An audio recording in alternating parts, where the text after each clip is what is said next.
Nigeria and Morocco have made it to the final of the 2024 Wafcon. We're going to break down all of the matches and more coming up next on the African Five-Side podcast. Hello, welcome to another episode of the African Football Report on the African Five-Side podcast. I'm your host, Maher Mezahi, and as always, this podcast is brought to you by africasacountry.com. I really thought I would be, taking a break around this period in time, but the Wafcon has actually captured my attention. I think has captured many of your attention as well. So I think it's a little bit better maybe to take a break towards the end of July and the beginning of August, because I'm not that into preseason and early league play. Although I might just be talking, we might just keep power right through and not take a break this year. Anyways, africasacountry.com. Before we get into the video itself, some great articles up on the website. There's one called The Spectre of Bandung that I really liked about BRICS and if it's really at the risk of becoming the very thing that Bandung and the non-aligned conference back in the 50s opposed. Also, there's another good article about the Wafcon called Whose Game is Remembered by Harlem Lamine about the Wafcon and how we preserve the stories and the players and the legacy of the women that built the women's game in Africa. And then finally, The Quiet Violence of Peace Deals by Margarina Mara Rugunda. And this one's about Trump's peace deal in the Eastern Congo between obviously the DRC and Rwanda and how messed up it is. So I'm actually going to link all three of those articles in the description below because I enjoyed them all so much. And on top of that, one final call for our physical edition. If you haven't copped a copy of our magazine physical edition, it's about the protest decade. From 2010 to 2024, we had the most protests ever in that span of period that we have in human history. Many of them took place around the world, but a lot of them in Africa. And so we sort of analyzed those movements all over the continent. I have an article in there about how protest sort of seeps into the stadium and vice versa in Algeria. So I think you guys would really like it. You can also find a description to that, a link to that in the description below. I mess that up every single time. Anyways, let's get into the video. I watched both matches yesterday, Nigeria versus South Africa and Morocco versus Ghana. And we're going to start with Nigeria versus South Africa because I think this was the biggest match in the Wafcon so far. Obviously, you have the defending champions against the historic heavyweights, 9-time Wafcon champions. Very hot, coming off of a 5-0 drubbing of Zambia. And so I think everybody had their eyes on this match. Unfortunately, it was a 6 p.m. kickoff. I almost would have preferred if this one was a 9 p.m. kickoff. I think what's one thing that we've sort of underestimated being away from Morocco at the moment is how hot and heavy it can be playing in these conditions, especially that early kickoff. But still, this was sort of obviously these teams met. The 2018 final, they met so many times over the years, and usually, I picked this up reading Colin Udo's article. It's true that usually we talk about a more technical side from South Africa, passing the ball, keeping the ball on the ground, and a more physical, direct side from Nigeria. And honestly, I think those roles held up in this match. I think Nigeria, especially in the first 15 minutes, man, they were ruthless, direct, and nobody can handle their aerial duels. In particular, Esther Okoronkwo. I remember watching Barbara Banda and saying, like, nobody can keep up with her when she starts running with the ball at her feet. And it's the same thing with Esther Okoronkwo. Like, when the ball is in the air, like Zambia, South Africa, especially, we've spoken about, like South African sides in the CAF Champions League sort of not being able to deal with aerial duels that well. Southern African sides, I would say, if we're going to stereotype, maybe not the best in the air. And Esther Okoronkwo dominated the air. Like, nobody can hang with her from everybody that she's come up against so far. So it's going to be an interesting challenge for the Moroccan center halves, Nahela Benzina and Rabah, in the final to see if they can deal with Esther Okoronkwo in the air. But yeah, it's just interesting seeing like which players have which physical tools. Eitan Hadji, the Moroccan fullback, is so fast. But anyways, who cares? So Okoronkwo, dominance in the air, and really it's in the second minute we start seeing the aerial prowess. There's a route one ball over the top from their own half of the pitch.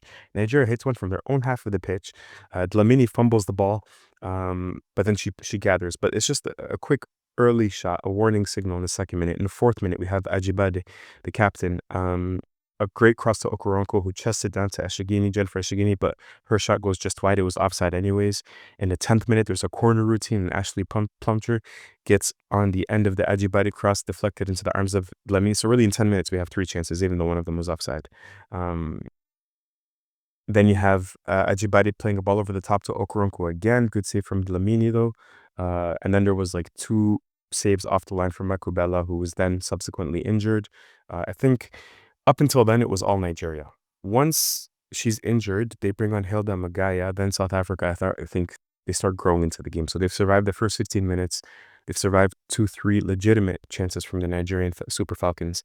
And now they're growing into the game with Hilda Magaya. And she has the best chance for them in the first half, in the 41st minute. But the game starts slowing down a little bit until the 44th minute, where we have a penalty that's called. Now, I think this penalty is a little soft. On one hand, I understand handball is called all the time now, especially if the hand is out of the unnatural position. But the proximity is what bothers me. I would call that the exact same thing if it happened and it was clear that this was going to be a shot on target and it was clearly going to be a goal or something like that. Or it was blocking a clear goal scoring opportunity. But when it's at the edge of the box in the corner like this, and we had no idea where that ball was going to go. And just because of the proximity, I think it's a little bit soft.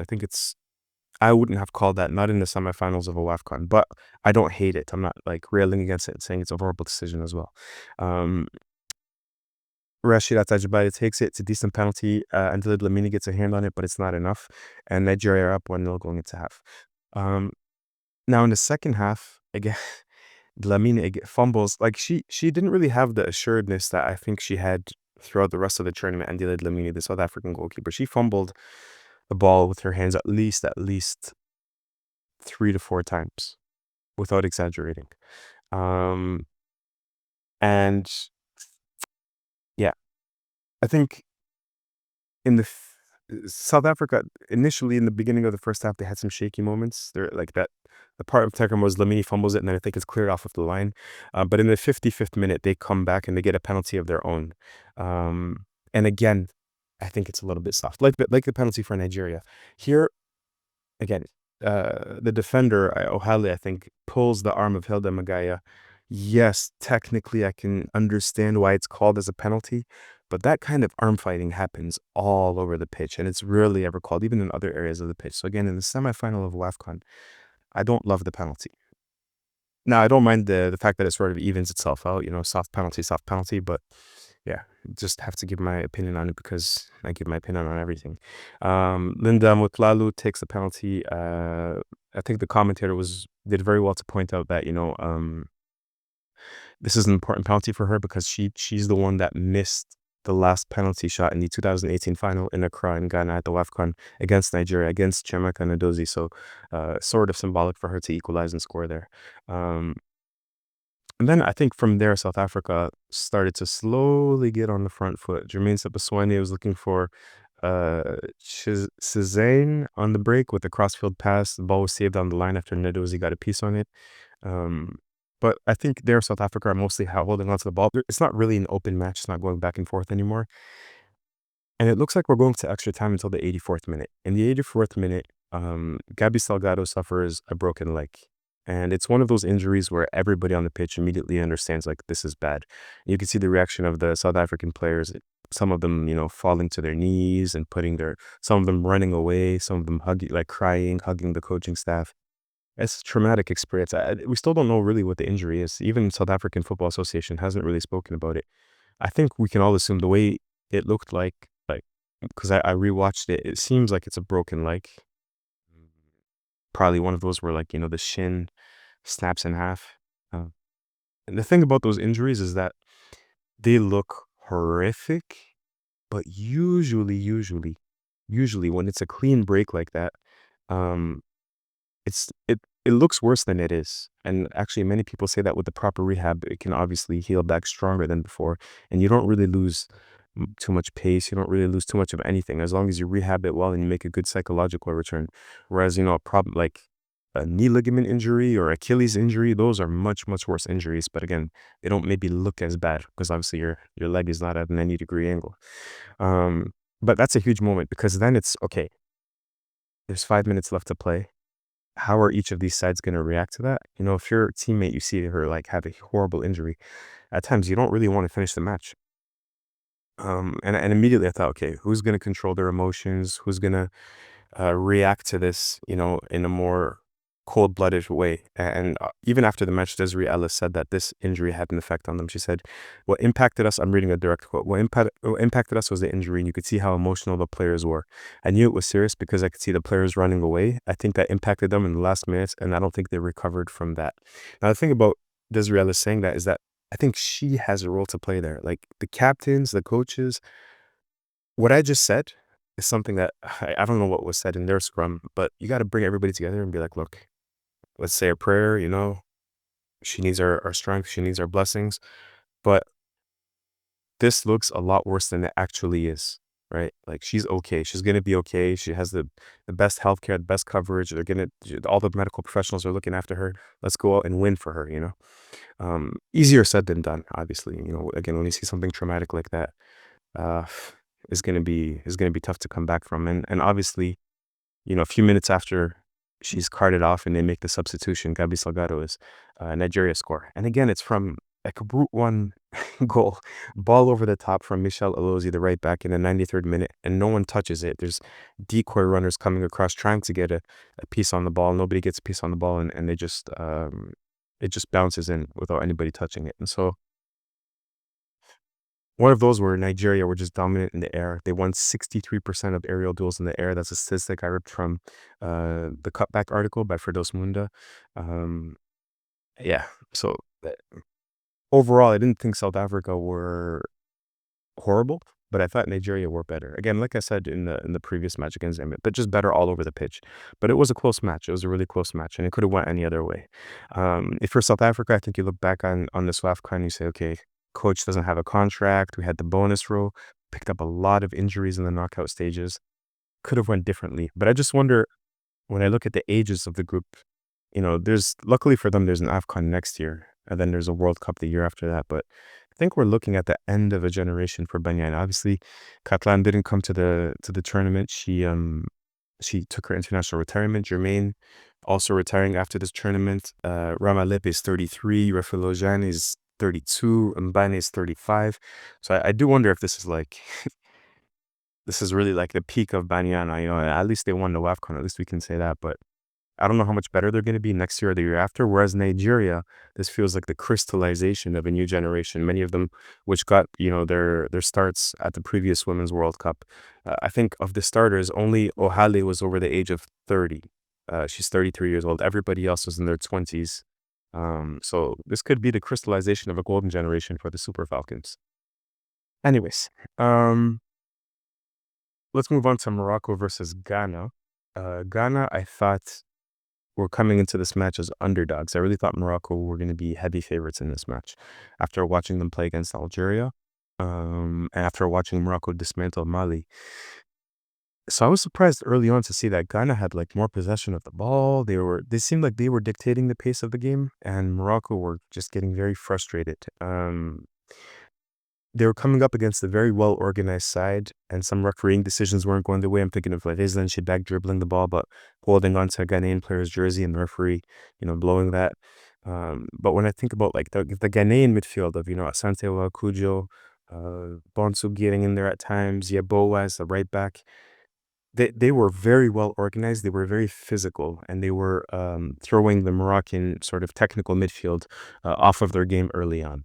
And of course, things didn't help in the 23rd minute when Josephine Bonsu got on a cross. Rmishi taps it onto the post, and Stella Nyamache finishes to put the Black Queens up 1-0. And I think, when I was talking to Alistair, we were saying like, who's going to step up for Ghana? In the attacking line, and everybody prior to the tournament was talking about Evelyn Badu. But overall, like Princess, Badua, and Stella Nyamache, that's a really good front line, and they're all very young. I think they're all under the age of 22. And that's, I think, the overall theme for Ghana is, man, this is a very good young team. I think only like Portia Buachi, the captain, the center half, maybe like 2 or 3 players are over the age of 30, but the rest of them are very young. Unlike Nigeria has like an average age of in the mid 20s or late 20s. Ghana, they're not in their prime now. They're not going to be at their prime, I think, at the next Wafcon. But maybe when we start getting around the World Cup or into 2028, 2029, some of these young players are going to be, in the middle of their prime. And it's going to be very special to see. Um, yeah, so after the goal, I still thought really for the entire first half, Ghanaian pressure was doing a number on Morocco. And they even forced them, I think, into an early sub. They brought off Nakash and they brought on Bedri.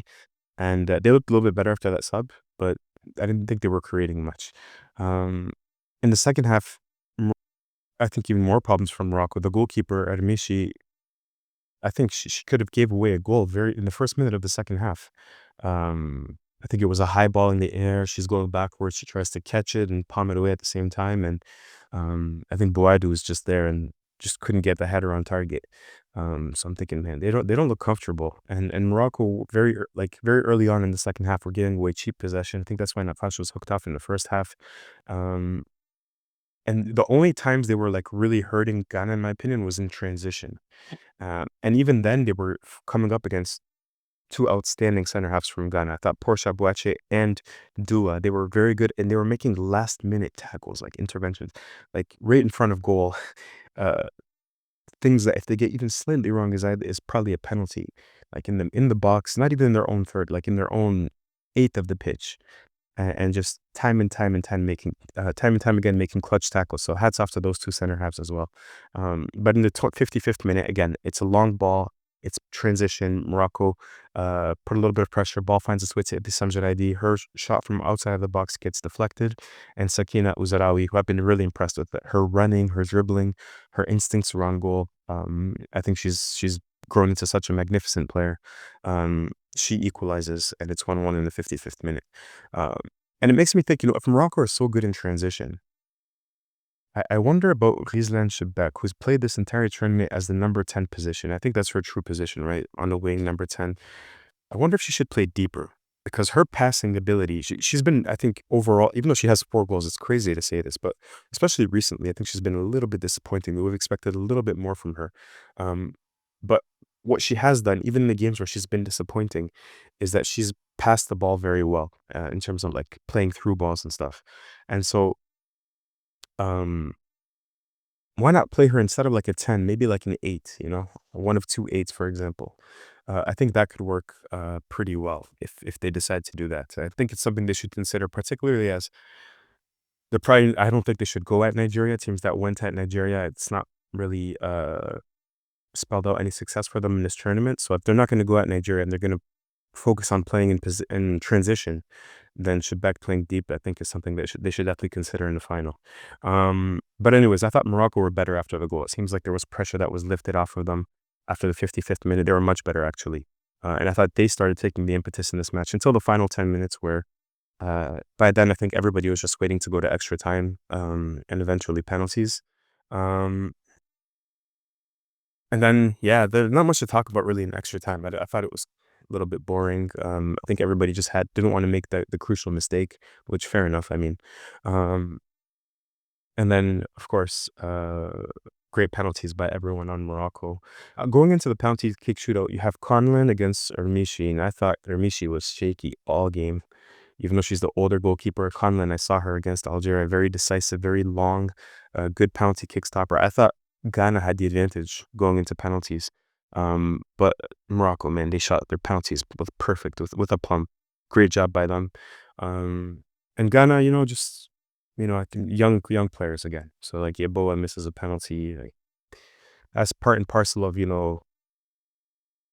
putting the work in, paying your dues, and eventually, maybe the next Wafcon after that, your banking experience that's going to become valuable for you in the editions to come.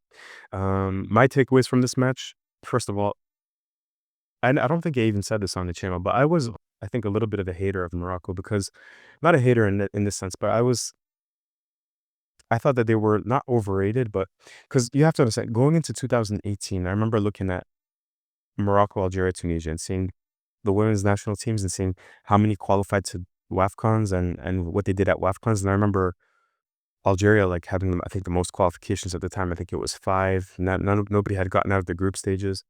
And I remember in 2022, I was thinking, yeah, but you're hosting it. I know if we hosted it in Algeria, I know the Algerian national team would go far as well. It's such a big advantage, particularly in North Africa, but everywhere during the Wafcon, right?